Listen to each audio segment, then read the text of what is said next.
Let's talk to David Griffiths, former Hollywood candidate and political analyst, because we're going to talk about the SNP facing their own £4.7 billion black hole after a surge in benefit spending. David, a very good morning to you. Hello, Mike. Good morning to you. You guys in Scotland have got the same problem we've got. You've got a government that doesn't know how to run an economy, and you've got an expenditure budget which is way over and above what everybody else can afford to pay.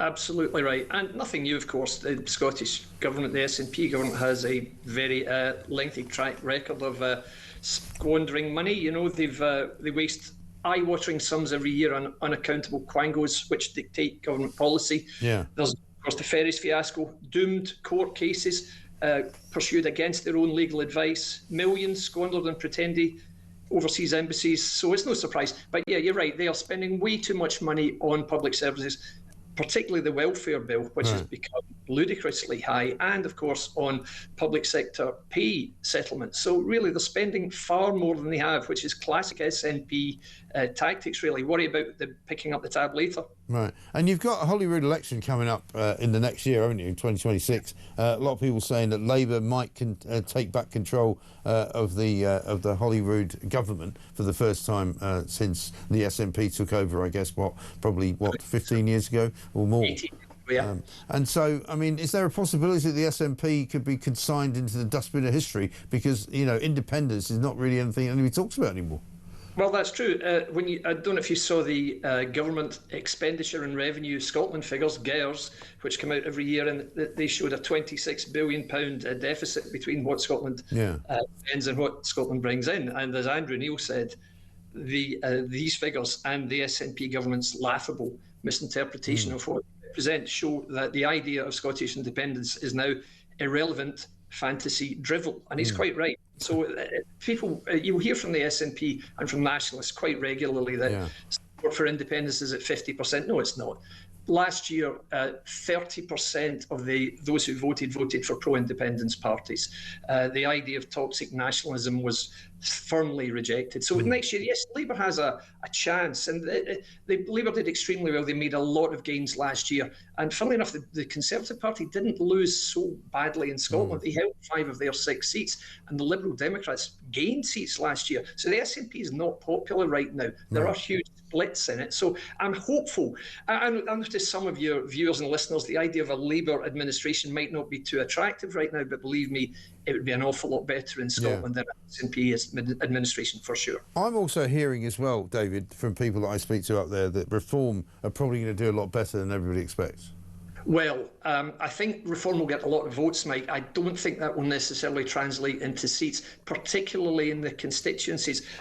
Forgive me if I'm telling you what you know, I'm sure you do. There are 2 elements to the Scottish Holyrood election. There's the first vote, the first past the post, vote for a candidate.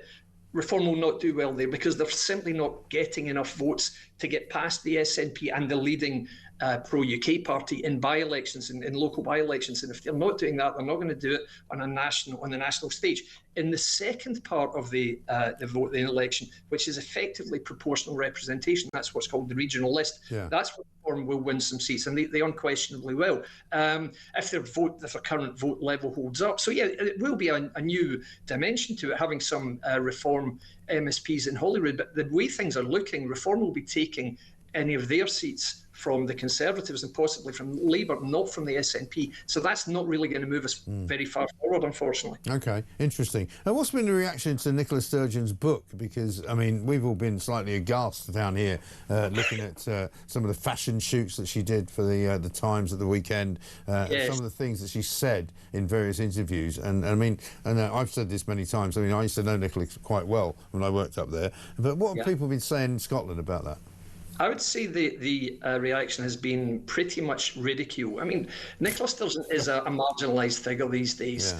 If you saw her last week being interviewed about the famous double rapist, who styles himself Isla Bryson, and when asked, she said, "They are a rapist, and I'm not concerned about them." And she's still got this idiotic mantra in her head that she has to respect the pronouns of a double rapist. So I mean, that's frankly been the hill upon which Nicola Sturgeon chose to die. And well, Well, good luck. But I've actually taken her book out of the library, and there's some fascinating stuff in there. One story being that her very first boyfriend, who left her for a man, and so it's just, I think that may have set the tone for her rather bizarre choices throughout her life, because as we know, she's fairly, would you say, androgynous in terms of her own sexuality now, as she's admitted. And it's just, it seems to be a hatchet job against a dead man, her ex mentor, Alex Salmond, and she's just carrying on with the same idiotic ideas that she had towards the back end of her political career. And so frankly,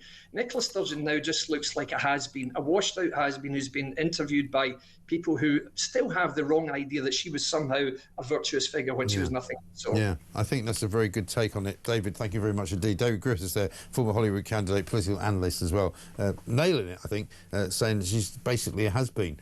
And nobody cared. Why would you care? Why would you listen to what she had to say? It's a pity, really, because she was, at one time, a very formidable figure, but not anymore.